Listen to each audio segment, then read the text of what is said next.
Hi అండి. ఎలా ఉన్నారు? అందరూ బాగున్నారా? సో, ఈరోజైతే ఒక మంచి వీడియోతో మీ ముందుకొచ్చాను. ఈరోజైతే రోజు చేసే మన నిత్య పూజలో ఎటువంటి పనులు మనం ముందుగా చేసి పెట్టుకోవాలి, ఏ పనులు మనం నిత్య పూజలో చేయకూడదు, మనం ఎటువంటి తప్పులు చేస్తున్నాము డైలీ, ఆ తప్పులు ఎలా చేయకుండా ఉండాలి అనే విషయాలన్నీ కూడా ఈరోజైతే ఈ వీడియోలో షేర్ చేసుకుంటున్నానండి. సో, ఎవరైనా సరే వీడియో నచ్చింది అనుకుంటే కనుక ఒక చిన్న లైక్ ఇచ్చి నాకు కొంచెం మోటివేషనల్‌గా ఎంకరేజ్‌మెంట్ ఇవ్వండండి. హ్మ్. కొత్త వాళ్ళైతే గనక మన ఛానల్‌లో వీడియోస్ చూసి మీకు నచ్చితే గనక సబ్స్క్రైబ్ చేసుకోండి. సో, ఇక్కడ మనం మరుసటి రోజు ఉదయాన్నే చేసుకునే పూజలో భాగంగా ముందు రోజు సాయంత్రం నుంచే కొన్ని ఏర్పాట్లు చేసుకోవాలి.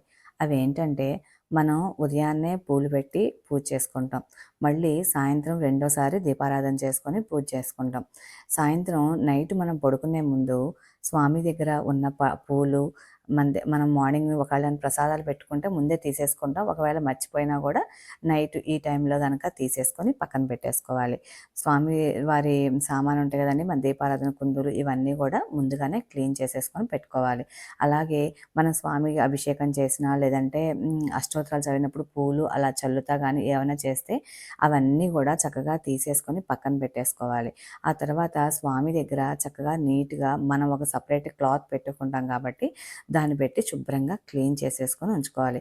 మనం పడుకునేటప్పుడు ఏ విధంగా అయితే మన బెడ్‌రూమ్‌ని నీట్‌గా, క్లీన్‌గా చేసుకొని పడుకుంటామో, అదేవిధంగా స్వామివారిని పవళింపు సేవకు పంపిస్తున్నప్పుడు కూడా మనం అదే విధంగా స్వామివారి గది గానీ, దేవుడి గది గానీ శుభ్రంగా అగరబత్తుల పొడితో గానీ, లేదంటే వాడేసిన ఒత్తులు గానీ అలా ఉంచకుండా ఉంచుకోవాలనమాట. సో, ఈ విధంగా శుభ్రంగా, నీట్‌గా క్లీన్ చేసి పెట్టుకొని, మన దేవుడు పూజా సామాగ్రి కూడా నైటే కడుక్కొని పెట్టుకోవచ్చండి నిరభ్యంతరంగా. చాలామందికి అనుమానం ఉంటది. నైట్ కడుక్కోవచ్చా అని. ఎటువంటి అభ్యంతరం లేదండి. చక్కగా కడుక్కోవచ్చు. ఒకవేళ మనం అన్నం తినకుండా నైట్ డిన్నర్ చేయకముందే అయితే గనక మామూలుగా చేసేయొచ్చు. ఒకవేళ డిన్నర్ చేసినయితే గనక మనం చేతులు శుభ్రంగా కడుక్కొని, ఆచమనం చేసుకొని, అవన్నీ క్లీన్ చేసుకొని, స్వామి మిమ్మల్ని పవళింపు సేవకు పంపుతున్నానని చెప్పేసి ఒక చెంబు నిండా నీళ్లు పెట్టేసి కంపల్సరీగా దేవుడి దగ్గర ఒక చిన్న లైట్ అన్నా వెలుగుతా ఉండాలండి ఆ విధంగా. ఆ తర్వాత ఇదే ఆచారం మనకి తిరుపతిలో కూడా వస్తదండి. తిరుపతిలో కూడా స్వామివారిని ఈ విధంగా నీళ్లు పెట్టేసి రాత్రి పౌళింపు సేంపుకి ఆహ్వానిస్తారు. ఆ తర్వాత ఆ వాటర్‌ని మరుసటి రోజు ఉదయాన్నే ఆహ్, సుప్రభాత సేవకు వచ్చే వాళ్ళందరికీ కూడా తీర్థం ఇస్తారన్నమాట. స్వామివారు నైట్ తాగుతారు అని చెప్పేసి మనం ఒక చెంబు నిండా కంపల్సరీగా నీళ్లు పెట్టేసి, మనకి దేవుడి గదికి తలుపు గానీ, ఒక కర్టెన్ గానీ ఉంటే గనక దాన్ని మనం కంపల్సరీగా క్లోజ్ చేసేసుకొని, మనం దండం పెట్టుకొని క్లోజ్ చేసేయాలన్నమాట. ఆ తర్వాత మరుసటి రోజు స్నానం చేసిన తర్వాత ఇక్కడ చాలామందికి ఆడవాళ్ళకి డౌట్ ఉంటుంది. తలస్నానం చేయాలా డైలీ అంటే, మనం డైలీ తలస్నానం చేయాల్సిన అవసరం అయితే లేదండి.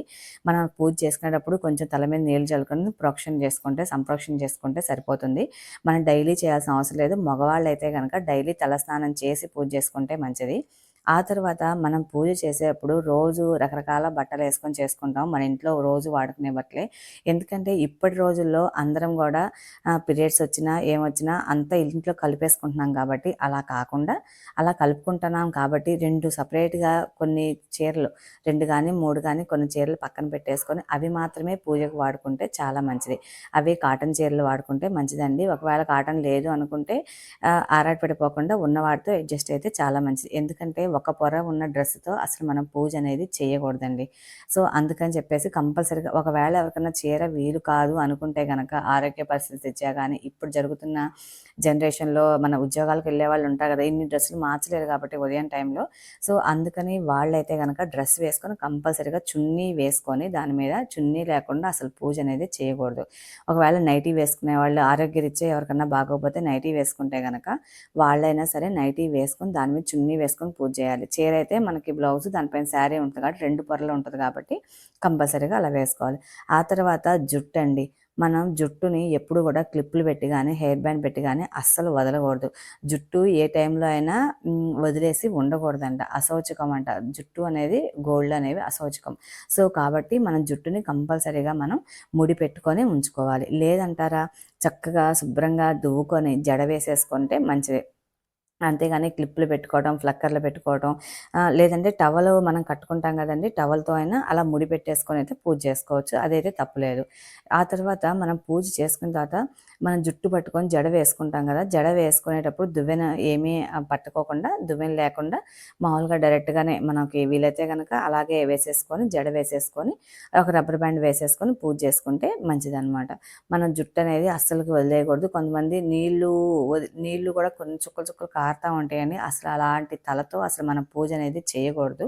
సో, అదైతే చాలా తప్పు. అందుకని కంపల్సరీగా జడ వేసుకోవడం గానీ, లేదంటే ముడి గానీ పెట్టుకొని మనం పూజ చేసుకోవచ్చు. ఆ తరువాత మనం జడ వేసుకున్న తర్వాత ఆ చేతులతో ఎళ్లి స్వామివారిని మనం ముట్టుకోకూడదనమాట. స్వామి వస్తువులు గానీ, మన దేవుడి పూజ ఏ సామాగ్రి కూడా ముట్టుకోకూడదు. సో, కంపల్సరీగా మనం జుట్టు పట్టుకున్నాము అంటే ఎళ్లి వాటర్‌తో వాష్ చేసుకోవాలి. పూజ చేసుకునేటప్పుడే కాదండి, ఏదైనా స్తోత్రాలు చదివేటప్పుడు గానీ, పూజ చేసేప్పుడు గానీ జుట్టు ఒకవేళ మనం పట్టుకుంటే మాత్రం కంపల్సరీగా వెళ్లి చేతులు కడుక్కొని మళ్ళీ దేవుడు సామాగ్రి అంతా కూడా మనం మళ్ళీ పట్టుకోవాలనమాట. ఆ తర్వాత చేతులు చక్కగా శుభ్రంగా తుడిచేసుకొని ఇప్పుడు మనం లోపలికి దేవుడి దగ్గరికెళ్ళేసి పూజ చేసుకోవాలి. దేవుడికి పూజ చేసేప్పుడు రాత్రి మనం తలుపులు వేసాం కదా! నాకైతే షెల్ఫ్ ఉంది కాబట్టి నేను డోర్ వేశానండి. ఒకవేళ షెల్ఫ్‌లో మాములు కర్టెన్స్ వేసేవాళ్ళు ఉంటారు కదా! అలాగెళ్ళేసి దబాల్న తలుపు తీయకుండా మనం స్వామివారి తలుపు తట్టాలనమాట. స్వామి నేను మేలుకొలుపుతున్నా మిమ్మల్ని లేపండి అని చెప్పి చప్పట్లు గానీ, లేదంటే డోర్ గానీ ఇప్పుడు మనం ఎవరన్నా ఇంటికొచ్చినప్పుడు మన డోర్ నాక్ చేసి ఎలా అయితే వస్తారో, అదేవిధంగా మనం గూడా స్వామివారిని లేపేటప్పుడు ఆ విధంగా నాక్ చేసి, లేదంటే కొంతమంది దేవుడి గదులకి గంట పెట్టుకుంటారు. ఆ గంట కొట్టి గాని స్వామివారిని లేపి మనం డోర్ తీసుకొని స్వామివారిని పూజ చేసుకోవడానికి స్టార్ట్ చేసుకోవాలి. మన పూజ అనేది స్టార్ట్ చేసుకోవాలి. ఆ తర్వాత మనం రాత్రి నీళ్లు పెట్టాం కదండీ! ఆ నీళ్ళనేవి బావున్నాయి అనుకుంటే గనక చక్కగా మనమే మహాప్రసాదంగా భావించి, స్వామివారి ప్రసాదంగా భావించి మనమే స్వీకరించొచ్చు. లేదు ఒకవేళ నచ్చలేదు అనుకుంటే గనక ఆ ప్రసాదం అది తీసుకెళ్ళి చెట్లలో పోసేసేయండి. ఆ తర్వాత మనం దేవుడికి దండం పెట్టేసుకొని చక్కగా బొట్టు పెట్టుకోవాలి. కంపల్సరీగా కుంకుమ ధరించుకొని బొట్టు పెట్టుకోవాలి. మగవాళ్ళైనా, ఆడవాళ్ళైనా కుంకుమ ధరించి మొఖం మీద బొట్టు పెట్టుకోవాలి. మొఖము నేనైతే బొట్టు కొంచెం కిందకే ఉందండి. నాదైతే స్టిక్కర్ గూడా మనకి 2 నొసళ్ళ మధ్య కాకుండా నొసళ్ళకి పైన పెట్టుకోవాలి. నాకు తెలియక ఆ రోజు అలా పెట్టుకున్నాను. కానీ అదైతే మాత్రం కరెక్ట్ కాదు. నొసలు పైన పెట్టుకోవాలి కుంకుమ అనేది. ఆ తర్వాత పెళ్ళైన వాళ్ళైతే గనక శిరస్సులో గూడా మన తల పాపెట్లో గూడా పెట్టుకుంటాం కదా! సో, అది గూడా కంపల్సరీగా పెట్టుకోవాలి. నైట్ క్లీన్ చేసి మనం వాటర్ పెట్టేసాం గదండీ! ఆ తర్వాత మళ్ళీ మార్నింగ్ లేచి మళ్ళీ కొంచెం తడి బట్ట పెట్టుకొని దేవుడి దగ్గర శుభ్రంగా తుడుచుకొని మళ్ళీ చక్కగా ముగ్గు పెట్టుకోవాలి. ముగ్గు పెట్టేటప్పుడు కూడా స్వామివారి నామాలు గానీ, లేదంటే స్వామివారి స్తోత్రాలు గానీ, ఏవైనా సరే మనకు వచ్చినయి చదువుకుంటా స్వామివారి దగ్గరే మనం గుళ్ళోనో లేదంటే స్వామివారు మన ముందే ఉన్నారనుకొని మనసులో భావించుకొని చక్కగా అందమైన ఒక ముగ్గును పెట్టేసుకోవాలి. మనకి చాతనెంతలో చిన్నదైనా, పెద్దదైనా పర్వాలేదండి. మనకి చేతైతే గనక అష్టదళ పద్మాల ముగ్గు వేసుకుంటే చాలా మంచిది. ఆ తర్వాత మనం స్వామివారిని అభిషేకం చేయాలనుకున్నా, లేదంటే స్వామివారికి ఉపయోగించే పూజా సామాగ్రి ఏది ముట్టుకోవాలన్నా సరే గూడా మనం ముందుగా మన చేతులు శుభ్రంగా కడుక్కొని ఆచమనం చేసుకొని ఆచమనానికి మనకొక పాత్ర లేదా స్వామివారికి ఒక పంచపాత్ర, మనకొక పంచపాత్ర పెట్టుకుంటాం గదా! సో, ఆ విధంగా ఆచమనం చేసుకొని శుభ్రంగా చేతులు కడుక్కొని ఆ తర్వాత మనం పూజ స్టార్ట్ చేసేటప్పుడు మిగతావన్నీ గూడా దేవుడికి అభిషేకం గానీ, లేదంటే మనం మామూలుగా ఒకవేళ అభిషేకం చేసేటప్పుడు మనం చేస్తాం గదండీ! అభిషేకానికి. సో, మిగతా సామాను ఏదైనా సరే దేవుడి పటాలు గానీ అవన్నీ గూడా ముట్టుకోవాలనమాట. ఆ తర్వాత విగ్రహం ఉంటే గనక చాలామంది అభిషేకం చేయాలి అంటారు. కంపల్సరీగా అభిషేకం అయితే చేస్తే మంచిదండి. ఇన్ని విగ్రహాలున్నాయి గదా! మన అభిషేకం అన్నిటికి చేయలేమనుకుంటే గనక ఒక పువ్వు తీసుకొని చక్కగా నీళ్ళతో సం సం ప్రోక్షణ చేయాలనమాట. సో, అన్ని విగ్రహాల మీద ప్రోక్షణ చేసి స్వామివారికి అభిషేకం చేశాము. మనకున్న విగ్రహాలన్నిటికి కూడా అభిషేకం చేశామని చెప్పుకోవాలండి. సో, ఇంకొక తప్పు మాట మాట్లాడేసాను నేనైతే నాకు తెలియకుండానే. మన ఇంట్లో ఉన్న వాటిని విగ్రహాలు అని గూడా అనకూడదంట. స్వామి, అమ్మవార్లని గాని మనం పూజించుకోవాలి. సో, స్వామివార్లకి అభిషేకం చేసుకోవాలి. ఆ తర్వాత మనం ఏదైతే క్లీన్ చేసి పెట్టుకున్నామో దేవుడి సామాగ్రి వాటన్నిటిని గూడా చక్కగా నీట్‌గా పసుపు బొట్లు లేకుండా మనం దీపారాధన అనేది చేయకూడదు. ఎందుకంటే మనం ఎలిగించే దీపం మంగళకరమైన దీపం గాబట్టి దానికి పసుపు, కుంకుమలు లేదంటే గంధం, కుంకుమలు పెట్టుకొని చక్కగా మన పూజని ప్రతి సామాగ్రికి కూడా అండి, పంచపాత్రకు కానీ, దీపారాధన కుందులకు కానీ, ఏకహారతికి కానీ అన్నిటికి కూడా నీట్‌గా చక్కగా పసుపు బొట్లు పెట్టేసుకొని, పసుపు కుంకుమ బొట్లు పెట్టుకొని మనం పూజ స్టార్ట్ చేసుకోవాలి. ఆ తర్వాత ప్రమిదలో నూనె వేసేటప్పుడు కంపల్సరీగా నూనె వేసిన తర్వాత ఒత్తులు వేసుకోవాలండి. ముందే మనం ఒత్తులు వేసి ఆ తర్వాత నూనె అయితే వేసుకోకూడదు. సో, మనం ఎన్ని కుందులు పెట్టుకుంటున్నామో 3 జ్యోతులు, 2 జ్యోతులు అని డౌట్ ఉంటది కదా! సో, నాకైతే ఇది ఫస్ట్ నుంచి మా ఇంట్లో ఇది అలవాటు కాబట్టి 2 ఒత్తులు వేసుకొని 2 జ్యోతులు ఒక్కొక్క ప్రమిదలో 2 జ్యోతులు చొప్పున వెలిగించుకుంటామండి మేమైతే. సో, నేనైతే చాలామంది కూడా ఇదే ఫాలో అవుతారు నాకు తెలిసి. లేదంటే గనక 3 జ్యోతులు పెట్టుకొని వెలిగించుకోవచ్చు. ఒక దానిలోనే 3 జ్యోతులు 2 ఒత్తులు కలిపి ఒక ఒత్తిగా చేసుకొని 3 జ్యోతులు వెలిగించుకోవచ్చు. ఆ తర్వాత ఇక్కడ వెలిగించేటప్పుడు దీపం జ్యోతి గూడా మనకి దేవుడి వైపు చూస్తా ఉంటే చాలా మంచిది. లేదంటే కొంతమంది తప్పు పడుతున్నారండి. మన ఇంటి వైపు కూడా చూడొచ్చు. మన ఇంటి వైపు చూపిస్తున్నప్పుడు ఆ దిక్కనేది తూర్పు వైపుగా ఉండాలి జ్యోతి అనేది. నేను కొన్ని వీడియోస్‌లో ఇలా పెట్టినప్పుడు చాలామంది అలా చేయకూడదని చెప్పి నాకు చెప్పారు. కానీ ఆ దీపం అనేది, జ్యోతి అనేది తూర్పు వైపు కూడా చూడొచ్చు. తప్పైతే ఏమీ కాదు. సో, అందుకని అయితే దేవుడి వైపైనా పెట్టుకోవచ్చు. మనం ఇంటి వైపు చూసేట్టు పెట్టుకున్నట్టయితే గనక ఇంటి వైపు కూడా కంపల్సరీగా ఆ జ్యోతి అనేది తూర్పు వైపు ఉన్నట్టుగా ముఖంగా అయితే పెట్టుకోవచ్చు. మిగతా ఏ దిక్కు నాకు చూడకుండా ఓన్లీ తూర్పు అయితే మాత్రం ఇటువైపు కూడా చూసేట్టుగా మనం దీపాన్ని పెట్టుకోవచ్చు. ఆ తర్వాత స్వామివారి దగ్గర కొంచెం నీళ్లు పెట్టుకొని దాంట్లో కొంచెం పూలు వేసుకొని ఈ విధంగా మనం కలశం టైప్‌లో, మనం కలశారాధన చేయకపోయినా ఊరికే కలశం టైప్‌లో నీళ్లు అనేది మంచిది కాబట్టి, జీవశక్తిని పెంచుతుంది కాబట్టి మనం ఆ విధంగా నీళ్లు పెట్టుకొని ఉంచుకోవాలనమాట. ఆ తర్వాత ఇక్కడ నేను ఇందాకే చెప్పేసానండి. ఈ పాయింట్ అయితే మీకు దేవుడు అన్ని పటాలన్నిటికి విగ్రహాలు స్వామివార్లందరికి కూడా అభిషేకం చేస్తున్నట్టుగా పువ్వుతో అభిషేకం చేయాలి. ఆ తర్వాత పటాలన్నిటికి కూడా మనకు చేతనైనంతలో ఒక్క పువ్వైనా ఏ పువ్వైనా పర్లేదండి. ఒక్క పువ్వైనా పెట్టుకోవాలి దేవుడికి. అది సువాసన భరితమైన పూలు పెట్టుకుంటే మంచిదండి. బంతి పూలైతే అసలు పెట్టకూడదు. బంతి పూలు ఏదో అని కాదండి. రీజన్ అయితే ఓన్లీ బంతి పూలు పురుగులుంటాయంట. ఎక్కువగా పురుగులుంటాయంట. అందుకని బంతిపూల మాలైతే వేయకూడదు అని చెప్తారు. బంతిపూలొచ్చేసరికి ఓన్లీ గుమ్మాలకి లేదంటే డెకరేషన్ పర్పస్‌న మనం పెట్టుకోవచ్చు గానీ దేవుడికైతే పెట్టకూడదని చెప్తారండి. సో, అందుకని నేనైతే అదైతే ఫాలో అవుతాను. ఇంకొకటొచ్చేసరికి చాలామంది కనకాంబరాలు గూడా పెట్టకూడదంటారు. కనకాంబరాలు గూడా సువాసన అనేవి వెదజల్లదు కాబట్టి, సో, దాంట్లో పుప్పొడి అనేది ఉండదు గదా! అవి తేనెటీగలు తేనెని పీల్చుకోలేవనమాట కనకాంబరాల్లో నుంచి. సో, అందుకని అలాంటి పువ్వులు గూడా పెట్టకూడదంటారు. సో, నాకు తెలిసి కనకాంబరాలు, బంతి పూలు అయితే ఆ 2 పూలు దేవుడికి పెట్టకూడదంటారు. మిగతా ఏ పూలైనా పర్వాలా. మళ్ళీ కనకాంబరాలు మల్లెపూలలో వేసి పెట్టొచ్చండి. ఎందుకంటే కనకాంబరాలతో పాటు మల్లెపూలు గూడా ఉంటాయి కాబట్టి అట్లా పెట్టుకోవచ్చు గానీ సింగిల్‌గా కనకాంబరాల దండలనేది వేయకూడదని చెప్తారు. సో, అలాంటి పూలైతే పెట్టకూడదనమాట. వాసన లేని పూలు కాకుండా మంచిగా వాసనొచ్చే పూలు లిల్లీలు, జాస్మిన్స్, విరజాజులు, గులాబీలు ఇట్లాగా మంచి పూలు ఏవైనా సరే మనం చక్కగా దేవుడికి సమర్పించవచ్చనమాట. సో, ఇలాగా అన్నీ రెడీ చేసి పెట్టుకొని దీపానికి కూడా మన పసుపు బొట్లతో పాటు ఒక పువ్వు, కొంచెం అక్షంతలు కూడా వేసుకుంటే మంచిది. ఇంతకుముందు మన ప్రీవియస్ వీడియోలో కూడా నేను చెప్పానండి. అక్షంతలు దేవుడు కుంది దగ్గర కూడా కొంచెం వేసుకోవాలనమాట. సో, అలా వేసుకొని పెట్టుకున్న తర్వాత మనం దీపం వెలిగించేటప్పుడు చాలా మటికి ఏకహారతోనే వెలిగిస్తారు. అది చక్కగా చాలా మంచి పద్ధతి. ఒకవేళ ఏకహారతి కాకపోయినా మన కడ్డీలతో గానీ, లేదంటే అగ్గిపెట్టెతో అయినా వెలిగించొచ్చండి. అదైతే తప్పు కాదని నేను భావిస్తున్నా. ఎందుకంటే మనం దేవుడికి మనకేమీ అందుబాటులో లేకపోతే అట్లా వెలిగించుకోవచ్చు. గుడిలో మనం దీపం వెలిగించడానికి వెళ్ళినప్పుడు డైరెక్ట్‌గా మనం అగ్గిపెట్టెతోనే వెలిగిస్తాము. ఆ టైంలో మన దగ్గర ఊది కడ్డీలు గానీ, ఇలా ఏకహారతి గానీ ఏమి ఉండదు కాబట్టి.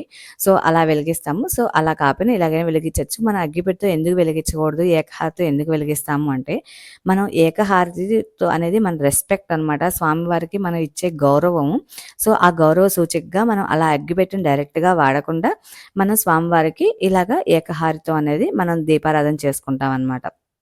ఇప్పుడు మనకు తెలిసిన వాళ్ళు ఎవరైనా వచ్చారనుకోండి, మనం లేసి నుంచుంటాం. వాళ్ళంటే మన గౌరవం అని, మన గౌరవ సింబాలిక్‌గా మనం లేసి నుంచుంటాం అనమాట. అందులోని కూర్చున్నామని చెప్పేసి గౌరవం లేదని కాదు.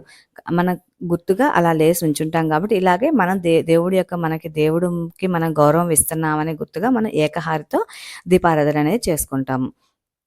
సో, దీపారాధన చేసుకున్న తర్వాత ఒక్కసారి ఆ దీపాన్ని అన్ని దేవుళ్ళకి చూపించుకొని పక్కన పెట్టేసుకోవాలి. దాన్నేమి కొండెక్కనివ్వచ్చుదండి. అది అట్లాగుంటే అదే కాసేపటికి కొండెక్కిపోతుందనమాట. ఆ తర్వాత ఇక్కడ మనకి ఏదైనా స్తోత్రాలు ఏదైనా వస్తే గనక చదువుకోవాలనిపిస్తే గనక చక్కగా నీట్‌గా చదువుకోవచ్చు. పూలతో గానీ, పూరేకులతో గానీ స్వామివారికి పూజ చేసుకుంటా మనం చేసుకోవచ్చు. అది గూడా మనం చేసేటప్పుడు చూపుడు వేలు తగలకుండా గోముఖం అని ఎన్నో వీడియోస్‌లో చెప్పానండి. మన చేతులు అనేవి ఫింగర్స్ అనేవి గోముఖంగా పెట్టుకొని మనం చక్కగా అలా అభిషేకం చూపుడు వేలని తగలకుండా మనం పూజ అనేది చేసుకోవాలి.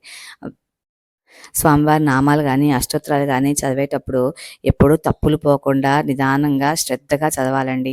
ఆ పూజ చేసేప్పుడు ఎవరన్నా పిలిస్తే పక్కకెళ్ళటం, లేదంటే పొయ్యి మీద పాలు పెట్టేసి అయ్యో పొంగిపోతుందని పక్కకెళ్ళటం అలా చేయకుండా స్వామివారి పూజ దగ్గర స్వామివారిని కొలుచుకుంటా అక్కడే ఉండి నిదానంగా, ప్రశాంతంగా పూజ చేసుకుంటే చాలా మంచిది. అటు మాట్లాడతా, ఇటు మాట్లాడతా, వస్తున్నానండి అంటాం, టీ పెట్టానా అండి అంటాం, లేదంటే పాలు పొంగిపోతున్నాయండి ఆపేయండి అని చెప్పడం, పిల్లలొస్తే పిల్లలతో మాట్లాడటం ఇట్లా కాకుండా ఇట్లా మధ్య మధ్యలో మాటలు ఏమీ రాకుండా మనం పూజ అనేది ప్రశాంతంగా స్వామివారి దగ్గరే మన మనసుని స్వామివారి పాదాల దగ్గర పెట్టి మనం పూజ అనేది చేసుకోవాలి. ఇంకో విషయం అండి, మనం పూజ చేసేప్పుడు కంపల్సరీగా ఎన్ని బంగారపు గాజులు వేసుకున్నా సరే 2 అన్నా సరే మట్టి గాజులు వేసుకోవాలండి. ఒక గాజు కాకుండా కనీసం 2 మట్టి గాజులన్నా వేసుకొని పూజ చేసుకోవాలి. ఆ మట్టి గాజులు మనం పూజ చేసుకునేటప్పుడు ఉంచుకుంటాం కదా, ఒకవేళ పీరియడ్స్ వస్తేనప్పుడే కనుక ఆ మట్టి గాజులు ఉంటే కనుక మళ్ళీ పూజకనేవి ఆ మట్టి గాజులు పనికిరావన్నమాట. ఇంకా అది తీసేసి మళ్ళీ వేరేవి వేసుకొని మనం పూజ చేసుకోవాలి. ఆ తర్వాత ప్రసాదం పాలు, పండ్లు ఏవైనా ప్రసాదం పెట్టచ్చండి. మనం ఇంట్లో చేసుకునే ప్రతి వస్తువు కూడా స్నానం చేసి ఉంటే గనక ఆ పదార్థాలు చేసినప్పుడు అవి కూడా ప్రసాదంగా పెట్టుకోవచ్చు. కానీ ఉల్లిపాయ, వెల్లుల్లి అవన్నీ లేకుండా చూసుకొని మనం సాత్విక ఆహారం మాత్రమే మనం ప్రసాదంగా పెట్టాలి. ప్రసాదం పెట్టిన తర్వాత కంపల్సరిగా హారతి ఇవ్వాలండి. హారతి ఇచ్చేటప్పుడు కంపల్సరిగా గంట కొట్టి మనం హారతి ఇవ్వాలి. గంట ఎప్పుడు పడితే అప్పుడు కొట్టకూడదండి. మనం చేసే పూజలో గంట అనేది మనం పూజ చేసుకునేటప్పుడు కంపల్సరిగా స్వామివారికి ప్రసాదం నివేదిస్తున్నాను స్వామి, మీరు ప్రసాదం స్వీకరించడానికి రండి, నైవేద్యాన్ని స్వీకరించడానికి రండి అని చెప్పి గంట కొడితే స్వామివారిని పిలవాలన్నమాట. అప్పుడు మాత్రమే గంట కొట్టాలి. సో గంట కొట్టి హారతి వెలిగించిన తర్వాత మనం ఒక 2-3 నిమిషాలైనా స్వామివారికి ప్రసాదం స్వీకరించడానికి టైం ఇచ్చి డోర్స్ క్లోజ్ చేసుకోవాలండి. డోర్స్ కొంచెం సేపు క్లోజ్ చేసి కర్టెన్ అయితే కనుక కర్టెన్ క్లోజ్ చేసి మనం కాసేపు ఆగిన తర్వాత మళ్ళీ ప్రసాదం మనం తీసుకోవచ్చు. ఆ ప్రసాదం తీసుకునేటప్పుడు కూడా మనం డైరెక్ట్గా ఆ ప్లేట్ కానీ గిన్నెలు కానీ ఉంటే దాంట్లో స్పూన్ వేసుకొని తింటాం, ఆ గ్లాసులోనే తాగకుండా మనం ఏదైతే ప్రసాదం గిన్నె పెట్టామో ఆ గిన్నెని ఆ గ్లాసుని తీసుకొని మనం మనం వాడుకునే దాంట్లో వేసుకోవాలన్నమాట. ఆ గ్లాస్ కూడా వెంటనే క్లీన్ చేసుకొని పెట్టుకుంటే మంచిదండి. నేను దబక్కన అక్కడ పెట్టేశాను యాక్చువల్గా. కానీ ఆ గ్లాస్ కూడా, లేదంటే అది దేవుడికి పెట్టిన గ్లాస్ కాబట్టి తీసేసి పక్కన పెట్టేసి ఆ తర్వాత ఇంకా దీపారాధన ఉన్నంతసేపు అలా ఉంచేసుకోవచ్చు. దీపారాధన కొండెక్కిన తర్వాత మళ్ళీ డోర్స్ క్లోజ్ చేసుకోవచ్చు. కావాలనుకుంటే కనుక అన్న ప్రసాదాలు కానీ ఏవైనా పెట్టినా సరే స్వామివారికి నీళ్ళు అనేది కంపల్సరీగా పెట్టాలి ప్రసాదం పక్కన. సో ఇవన్నీ కొన్ని నియమాలు మనం పాటించాలండి. నియమాలు అయితే చాలా ఉన్నాయి. ఇవన్నీ కాదండి, మెయిన్ ఒకటే నియమం, స్వామివారి దగ్గర మనసు అనేది మనం ముఖ్యంగా పెట్టుకొని ఈ కొన్ని నియమాలు పాటించుకుంటూ పూజ అయితే చేసుకోవాలండి నిత్య పూజలు. సో ఇదండి ఈరోజు వీడియో అయితే. థ్యాంక్ యూ అండి. Thank you for watching my video.